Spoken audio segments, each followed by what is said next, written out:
हाँ, जब उनकी सज़ा मुकर्रर कर दी जाती है, ज़्यादा दिन की सज़ा है, तब उन्हें नंबरदार बना दिया जाता है। ऐसे आप जाइएगा 10 दिन 14 दिन के लिए तो नंबर नहीं बनाएगा, ऐसे ही छोड़ देगा, यही कपड़ा पे छोड़ देता है, कपड़ा भी नहीं देगा आपको अलग से। लेकिन हाँ, अगर ट्रायल लंबा चलने वाला आपका तब आपको नंबर देगा और आपको बैरक बताएगा किस बैरक में। उसमें कई बैरक होते हैं, यानी सेक्शन होते हैं, मतलब खतरनाक वाले को किस साइड में रखना है। जो नॉर्मल आया है पता है, जेलर को पता है कि भाई अभी आया, अभी 7 दिन में चल जाएगा, तो उसको दूसरे बैरक में रखता है। जेल में नाश्ता खाना सब तीनों टाइम मिलाकर हर अलग अलग राज्यों में अलग अलग खर्च किए जाते हैं कैदियों के ऊपर। अगर भारत के आप टोटल राज्यों को लेंगे तो पर डे एक कैदी के ऊपर लगभग 52 रुपए का खर्च आता है, ये जेल मेन्यू के हिसाब से। जेल में जो नाश्ता दिया जाता है, सुबह 7 बजे नाश्ता आ जाता है, जिसमें एक चाय का रहना कंपलसरी है। चाय के अलावा आपको कभी चना दिया जाएगा, कभी परोटी, ब्रेड, बिस्किट वगैरह दे सकता है या दलिया दे सकता है। ये सब बिस्किट वगैरह ये अंदर ही बनता है जेल के, काफ़ी अच्छा होते हैं सब। नाश्ता तो कम से कम ठीक देते हैं सब वो। दोपहर का लंच 11 से 12 बजे तक आ जाता है। लंच में अगर आप देखेंगे तो रोटी 4 ठो रहेगी और आपको थोड़ा सा चावल और दाल दिया जाएगा। सब्जी कोई भी मौसमी सब्जी हो सकती है। दाल इतना रहेगा कि वो पानी की तरह पतला रहेगा दाल। आपको इस पे एकदम हल्का खाना दिया जाता है। रात का खाना भी दिन के खाने के समय सेम रहता है, बट रात के वक्त में चावल आपको नहीं दिया जाता है। रोटी जो दे दिया जाता है वो 6 दे देते हैं, चावल नहीं दिया जाएगा। दाल और सब्जी नॉर्मल टाइप की सब्जी रहती है, जिससे खा के आप बीमार न पड़े। रात का खाना जो है ना वो शाम 5 बजे रेडी हो जाता है। आपका मन उसी टाइम खाइए या रात 9 बजे खाइए, उससे मतलब नहीं है, वो वहीं दे देगा। रात में खाइएगा तो आपको कोई गर्म करके देने वाला नहीं है, क्योंकि कैदी ही इस खाने को बनाए रहते हैं। इस खाने को जानबूझ के इतना हल्का रखा जाता है, तेल नमक मसाला मतलब एसिडिक चीज नहीं रखा जाता है, मतलब एकदम सादा दिया जाता है ताकि आप बीमार ना पड़े। क्योंकि जेल के अंदर जो हॉस्पिटल होता है बहुत नॉर्मल होता है, थोड़ी बड़ी चीज का इलाज हो सकता है। जेल के अंदर तो कई बार ऐसा होता है कैदियों को खाना सूट कर जाता है, आते हैं दुबला पतला मोटा के चले जाते हैं कई जो कैदी यहाँ से। देखिए जेल के अंदर उसका अपना कैंटीन भी होता है, जहाँ से आप अपने जरूरत की चीजों को खरीद सकते हैं। जैसे मान लीजिए किसी को एक्स्ट्रा खाना खरीदना है तो वो एक्स्ट्रा ले सकता है, उसे लिखवाना पड़ेगा कि भाई जेलर साहब से कि भैया हमको इतना में पेट नहीं भर रहा, हमको 12 गो रोटी दीजिए, तो उसको दे देगा, खाना एक्स्ट्रा दे सकता है। आप चाहते हैं कि बाहर से मंगवा दे, घर से खाना मंगा दे, तो इसके लिए भी लिखवा के मंगाना पड़ेगा। लेकिन ये क्या होता है कि आपको बार बार अलाउ नहीं किया जाएगा, खाना आएगा तो वो भी चेक किया जाता है, बार बार अलाउ नहीं करेगा। हाँ, लेकिन घर से जो मिलने उलने जाते हैं लोग अचार सलाद उलाद का सामान दे देते हैं, क्योंकि आपको जब चटनी अचार ये सब वहाँ पे नहीं मिलता है। वहाँ जब जाइएगा तो आपको बर्तन वर्तन खरीदना पड़ेगा, प्लास्टिक के चम्मच वगैरह रहते हैं सब, नहीं तो ऐसे दे देगा स्टील का तो घोंप घाप देगा सब अपने में, सब वहाँ छाटले पहुँचता है सब। वहाँ की कैंटीन से आप खरीद सकते हैं, आपके पास पैसे रहने चाहिए और आपकी फैमिली से भी जो सामान आता है आप उस सामान को रख सकते हैं। देखिए जब आप जेल में जाते हैं तो जेन्युइन आप कुछ पैसे लेके जाते हैं, और अगर लंबे दिन तक रह गए तो जो आपसे मिलने जाता है वो भी पैसे आपको दे देता है। लेकिन इस पैसे का मिसयूज हो सकता है, जो आपसे सीनियर कैदी हैं सब ना, जो मरखा टाइप का छीन लेंगे सब पैसा। तो इसको बचने के लिए क्या किया गया है कि जो जेल है, जेल का अपनी करेंसी होती है, ये भारत सरकार वाला रुपया RBI वाला नहीं चलता है, वहाँ कूपन चलता है। ये कूपन जो होते हैं आपके पैसे को कूपन में बदल दिया जाता है, तो आपकी करेंसी कूपन में बदल दी जाएगी और आप मैक्सिमम 2000 रुपए का ही कूपन रख सकते हैं। वो कूपन आपको 2 रुपए का मिलेगा, 5 रुपये, 10 रुपये, 20 रुपये का इसी टाइप का कूपन मिलेगा,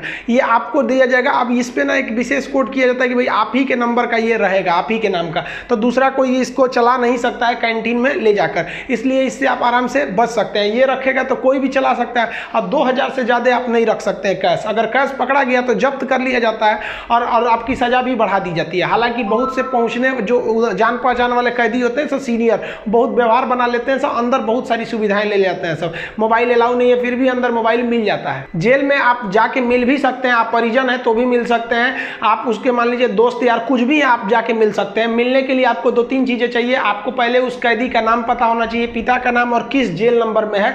इसके लिए आप ऑनलाइन फॉर्म भर देंगे तो आपको नंबर वेट नहीं करना पड़ेगा, नहीं तो वहाँ जाइएगा तो ऑफलाइन में 15 रुपये का पर्ची कटाइएगा तो 3-3 घंटा तो पहले आप ही को लाइन में खड़ा कर देगा, तब आपको मिलाएगा। आप ऐसे बाहर खड़े रहेंगे, अंदर कैदियों का ही एक कमरा होता है, अंदर से उसमें घुसा दिया जाता है, वो अंदर रहते हैं, आप बाहर रहते हैं। यहाँ आप बात कर सकते हैं, यहाँ CCTV रिकॉर्डिंग वगैरह नहीं होता है। यहाँ आप सामान भी दे सकते हैं, बाहर के जो सिपाही खड़े रहते हैं कि अंदर जाके उस कैदी को दे दीजिएगा, ये सामान चेक करेंगे, अच्छा ठीक ठाक रहेगा तो दे देंगे, अगर इलीगल रहेगा तो ये लोग नहीं देते हैं और आपकी सजा को बढ़ा देते हैं। तो आप मिल सकते हैं। मिलने का टाइम 10 बजे से 3 बजे तक होता है, उसके 3 बजे के बाद जाएंगे तो मिलने नहीं देगा, 10 बजे से पहले जाएंगे तो नहीं मिलने देगा। आप वहाँ जाए कि अगर किसी से मिलने जाते हैं, देखिए कई बार ऐसा भी होता है कि फर्जी FIR में किसी को फंसा दिया जाता है, वो भी बता देंगे कि फर्जी FIR होता है तो कैसे आपके नाम को हटाया जा सकता है। और बहुत से स्टूडेंट्स को इस बात का डर रहता है कि जब वो तैयारी कर रहे होते हैं तो उनका पड़ोसी वाला उल्टा सीधा केस में फंसा देता है, FIR करा देता है, तो टेंशन में आ जाते हैं कि मेरी नौकरी चली चली जाएगी, अरे भाई साहब हम गारंटी देते हैं नहीं नौकरी जाने देंगे।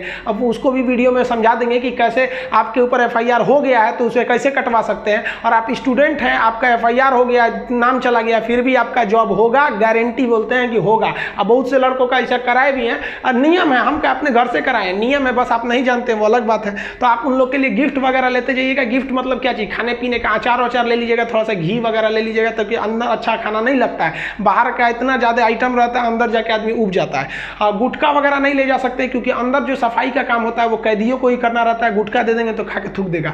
पहुंच वाले सब गुटखा खाते हैं, सब सिगरेट अलाउ है, ये सब चीज़ें अलाउ है, बस गंदगी वाला चीज़ नहीं। हम तो कहते हैं भाई जब हर चीज़ अंदर अलाउ है, बस आपका पहुंच होना चाहिए। अगर आपके पास पैसा और पहुंच है ना, तो जेल और बाहर में कोई खास फर्क नहीं समझ में आएगा। ऐसे नॉर्मल वालों के लिए सारे नियम कानून है। अब मिलने का मतलब ये नहीं कि डेली डेली मिलने जा रहे हैं, हफ्ते में आपको 3 बार ही मिलने दिया जाएगा, और बड़ा अपराधी है तो 2 बार, कई को तो हफ्ता में 1 बार अलाउ करता है। और कुछ ऐसे भी अपराधी रहते हैं बहुत खतरनाक, उनको अलाउ नहीं करता है मिलने। तो ऑन एन एवरेज आप हफ्ते में 3 बार किसी जाके मिल सकते हैं। 15 से 20 रुपए की आपको रसीद लगेगी मिलने के लिए। जेल के अंदर स्टडी रूम होता है, वहां जाके आप आराम से पढ़ाई कर सकते हैं। लाइब्रेरी तो इतना अच्छा होता है कि उतना अच्छा इसे आपको नॉर्मल लाइब्रेरी नहीं मिलेगी। आप वहां से अंदर जाके पढ़ाई भी कर सकते हैं। इग्नू से आपको सर्टिफिकेट दे दिया जाएगा, आपका एग्जाम वगैरह भी होगा, आप वहां से पढ़ाई कर सकते हैं। तो जो आप बाहर में पढ़ाई नहीं किया मार काट करके अंदर जाएगा, लेकिन हाँ हम उसमें पढ़ते हुए भी देखे हैं। जेल के अंदर हर एक कैदी को खुद ही काम करना होता है, क्योंकि अंदर सिपाही कम रहते हैं। मार धार करिएगा, खूब पिटा जाइएगा ना, तो आके छोड़ा देंगे सब। अंदर शांति से रहना चाहिए। अंदर भी, जेल के अंदर भी ना ग्रुप होता है, वो उसके ग्रुप का है, वो उसके ग्रुप का है। अगर आपको ज़्यादा दिन तक रहना है तो ग्रुपबाजी समझ जाइएगा, ना तो कुटा के आएंगे। उसमें क्या होता है, माली का काम होता है। जो जेल का कैंपस बहुत बड़ा होता है, जेल छोटा वोटा नहीं होता। अंदर जाएंगे तो एक दूसरे दुनिया है, वहाँ अंदर सब्जी वगैरह बोई गई रहती है, यही सब्जी आपको बनाने के लिए आ जाती है। कुछ अलग से भी सब्जियां वगैरह आती हैं, तो इसमें भी काम कर सकते हैं। कुक वाला, खाना बनाने वाले में भी काम कर सकते हैं। सबसे टफ यही काम होता है।